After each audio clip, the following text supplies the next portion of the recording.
Since a lot of people like how I talk about Brother Bear, wanted me to talk about Brother Bear 2, let me talk about it. In my opinion, it's one of the more enjoyable of the Disney sequels, but it's still a Disney sequel. It has a decent amount of callbacks to the first movie. The animation is actually pretty close to the original, with a lot of the cast reprising their roles, except Kenai, who was played by Joaquin Phoenix in the first one, but now he's played by Patrick Dempsey. Now, this isn't where the actual movie starts, but this is, in my opinion, where the plot should have started with this shit. You see, way back when Kenai was still on 2 feet and a kid, he had a friend named Nita. And they go to this place called Hakani Falls, and while they're playing around, Nita ends up falling into the damn water. Kenai then dives in immediately to try to save her. And when he does, he starts a fire underneath the falls to keep her ass warm. But unfortunately, she was still feeling bad and cold and shit, and Kenai recognized this shit. So he decided to take one look at his necklace and then give it to her to cheer her up. It actually worked, and on top of that, she decided to do a drawing of them two on the freaking wall, claiming that they'll always be best friends. As this happened, the spirits decided to pop up like, oh shit, we on now? Ooh, okay, good time to be alive, y'all. Hey, what's good, kids? Hey, y'all really young to be doing this shit, but we know what it is. You know, new shit happens all the time. So listen to us. Y'all probably can't hear us, but as we melt the snow and turn winter into spring, y'all two are married now. Deal with it. From that point on, Nita would have to leave, and she would never see Kenai again.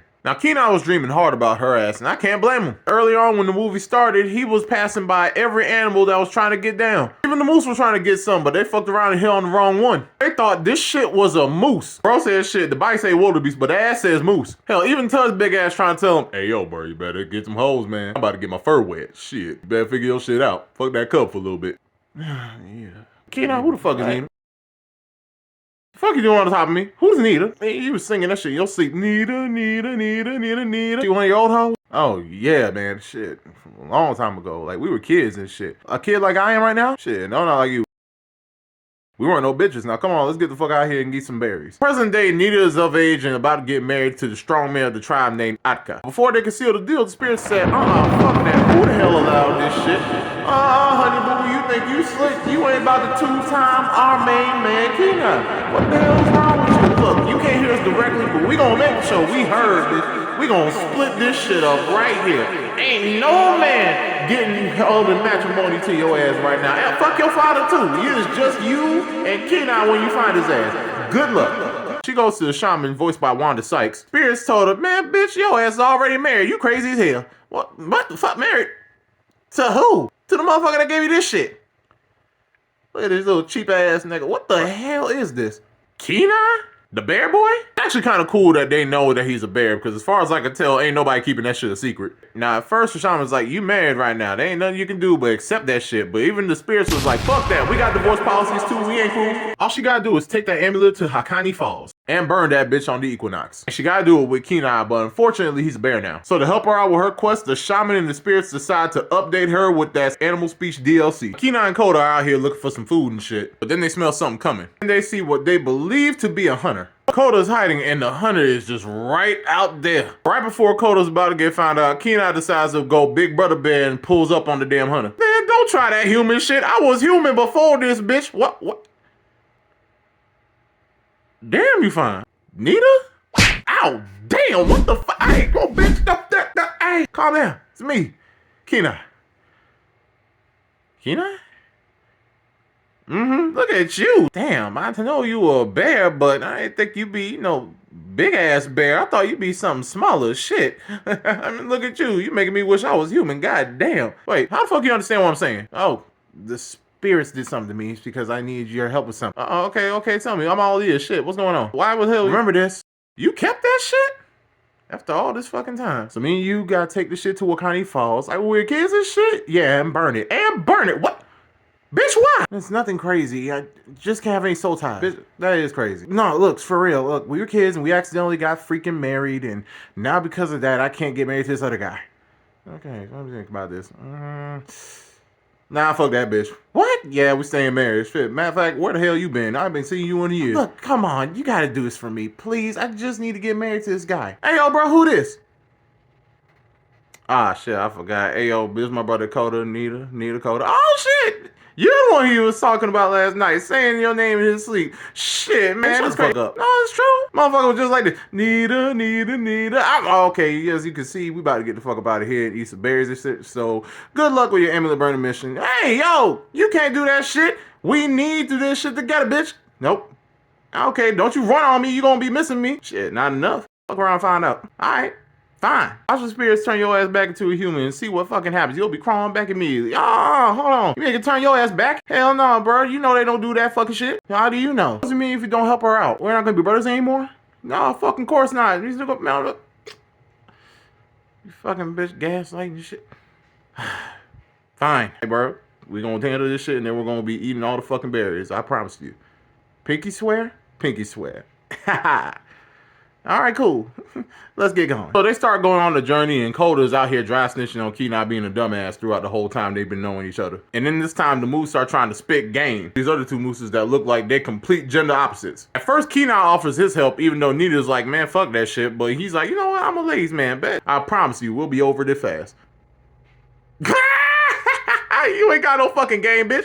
Man, what the hell you think you got? So, of course, Kenai kicks up a little scheme to make them look good in front of the girls. That shit does not work in the slightest, and they end up kicking his ass into a whole beaver dam. This leads to Nita and Coda trying to help save him, but unfortunately, Nita has a fear of the water because of that whole thing that happened to them when they were kids. So when she drops the bag into the water, she can't get it because she's too afraid to actually go for it. This accidentally causes her to break the dam, and it ends up washing away. Over to a waterfall and lands on shore, but then next thing you know, a raccoon starts stealing shit out of it. And of fucking course he takes the amulet because that's the only good thing in there. Kenai and Nita started beefing all of a sudden because they were blaming each other for what happened, even though I ain't gonna lie, Nita, you the reason the whole dam broke down. But at the end of the day, Nita's upset because without that amulet, she can't do what she needed to do. And just sits down and cries about it. This causes Kenai in guilt to go search for it while everybody's asleep. Now, Kenai finds where the amulet is at, but the problem is they're not asleep yet, so he's waiting for them to be asleep. But Nita ain't got no time for this shit. She ends up waking them up, but they don't see Nita. They just see Kenai and Coda. That's when you realize raccoons roll fucking deep. Oh, look at this shit. And to make matters worse, Coda is telling them, hey, yo, my poor Kenai will fuck y'all up. Man, shit, you better stop lying, motherfucker. They started raining down pine cones on his ass. Bro, he can take this shit if you don't shut your ass up. Hey, bro, I'm lying, bro. I'm making them waste all their ammo. We're in a pine forest, bitch.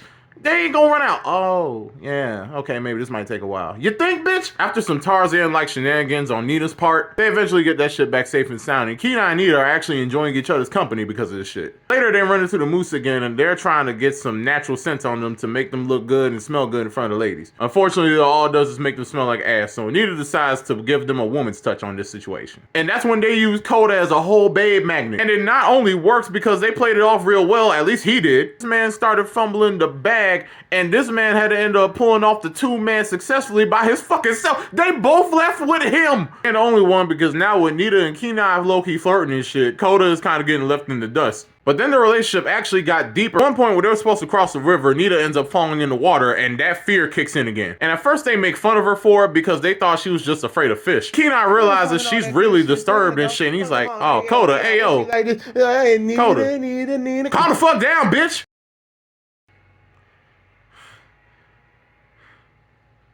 Shit. My bad, girl. We didn't mean nothing about this shit. That's when she admits that she's afraid of deep water. And Kenai steps up and is like, shit, I'll help you through it. Coda watching like, what is this cupcake and shit? Now there's a montage of them low-key falling in love all over the journey while low-key ignoring Coda. Then you got Coda getting mad and almost making her ass fall just out of spite. And they even roll mammoths together. And then Kenai finally helps Nita with her fear by having her on his back while they go through this water. Him at one point even going underwater, showing her everything is not really that bad. It actually works and solidifies that Kenai got game. But bro, in crossing that water, they left Coda on the whole other side. What the fuck? Hey dude, you got left out here too by your bro? Yeah. Shit, I thought this shit was supposed to be broken for hoes. But apparently it's the other way around. Shit, this hoes over everything, man. It's supposed to be a two-man. He ended up taking two, man. By the time Coda catches up, this motherfucker's drenched and tired, but then he low-key ends up eavesdropping on their conversation. Nita ended up asking him if he ever missed being human again, to which Kenai actually admits he does, to Coda's dismay. This leads to him running away out of frustration, and them having to search for him through the mountains in a blizzard. Nita ends up finding him crying in a little bit of a cave. At first, Coda wasn't really having it. I told you, leave me the fuck alone! But then all that screaming started causing the freaking cave in. And he took one look up and was like, bitch, take me, I'm yours. They narrowly escaped that life or death situation. With Coda actually being pinned and Nita having to actually pull him out. They then got into this crazy ass situation of riding out an avalanche. But then they get covered by it. Thankfully though, Kenai fishes their ass out of there. This leads to Kenai solidifying, ayo bro, I ain't never gonna fucking leave you. We brothers for life. On the flip side, the two men start switching sides because while this dude starts getting sensitive, the two moose chicks actually start going over to him. Meanwhile, with the main cast though, they finally get to their destination. And while the great spirits were out there turning winter into spring, to much heartbreak, they ended up burning the amulet. Man, what the fuck wrong with y'all? We thought y'all was meant to be, man. Whatever. Deuces. Consider yourselves divorced. This now completes their mission, but unfortunately, with the mission being complete, now her speech has been reset back to human. She can no longer understand Kenai or Coda. She then heartbreakingly leaves to go by herself. Nita then goes back to her tribe ready to get married. Coda and Kenai make it to that berry place, but unfortunately they're both sad. Because Kenai really wants to be with Nita and Coda can see this shit. But Kenai denies it and tries to put on a happy face for Coda. But Coda was not having it. He could tell his brother was not being happy, and he decided to even ask the Great Spirits if they could turn him back into a human so that Kenai could be with Nita. And while Kenai was asleep, the Moose all get together and basically tell him that, hey yo, Coda ended up taking off to Nita's tribe to try and get her to come back and be with Kenai. But unfortunately, he don't know that they don't treat wild animals the same. Nita's prepared to get married, or so everybody thinks, but she's not really feeling it anymore. She even tells her father that she can't marry Akka anymore because she's falling for someone else. Coda ends up in the tribe and everybody's trying to capture him. While he's trapped on a tree, Kenai tries to go and save his ass. And then Akka ended up trying to hunt both their ass down for some reason. He hit Akka with that smooth backhand though. Look at that shit. And then the chase is on with everybody chasing Kenai and Coda and Nita trying to stop all of them. Kenai even ends up getting hurt by this shit. And then a little bit of the mirroring of the events that happened in the first movie, Kenai ends up hiding Coda and telling him to stay down while Akka goes after him instead. Humans still end up finding Coda anyways, but then the Moose ended up coming to save the day on that one. And in true climactic faction, you now have the old dude versus the new dude. And of course the one that's a bear is going to be winning the damn fight. Nita ended up distracting his ass at the last second, and Akka ended up taking that chance to blind his ass and then push his ass off that cliff. Kenai then fell to his damn near death. Nita comes through and is like, what the fuck is wrong with you? That was my fucking ex. Him? I felt bad for Akka though, cause not only was his whole personality, I'm just the most capable dude in the tribe. The dude legit had no personality and barely any voice lines. And then he finds out he got cucked by a bear. Now Kenai somehow survived that damn fault. Well, I can't say somehow, cause in the first movie he survived something worse. And since Kenai can't speak no human English no more, he decides to speak through touch and tell how he feels about Nita. With Nita returning those feelings as well. That's when the spirits came through like, bitch, we knew y'all deserved to be together. Y'all had the nerve to divorce in front of us while we were changing seasons and shit. Man, y'all is tripping. Don't worry, we got y'all though. In that moment, the spirits actually allowed them to be able to speak to each other. And Coda admits that he asked the spirits that if they could turn him back into a human, he'd be with Nita and everything. But Nita ends up playing an Uno reverse card because she knows he can't leave Coda. And that's when her dad comes to basically tell her that she has his blessing, leading Nita to go through the same transformation that Kenai did in the first movie. On a bit of a lower budget, but it still looked decent. She went from Nita the human to Nita the bear. And you know what? She don't look too bad. Now they're a whole big ass family. They had a whole wedding with bears and humans alike being in attendance. Yeah, I told him to get his fur wet. Didn't think it'd happen though. The moose were there too, but they were holding their shit down. Hell, even the raccoons were celebrating this shit. And I ain't gonna lie, this was actually pretty cute to me. Then the spirits was like, oh shit, we knew we forgot to do something with this shit. Yeah, these motherfuckers ain't humans no more, they bears. And that's legit the end of the movie. Now, you may be asking, where's Denahi in this situation? And unfortunately, the voice actor for Denahi passed away shortly after the first movie, 1 year later. And Sitka, the most you get is him right here flying around that bear shit. Anywho, I did have a decent time watching this movie. I wouldn't watch this if you're single, though. This shit will basically be telling you, get your ass laid.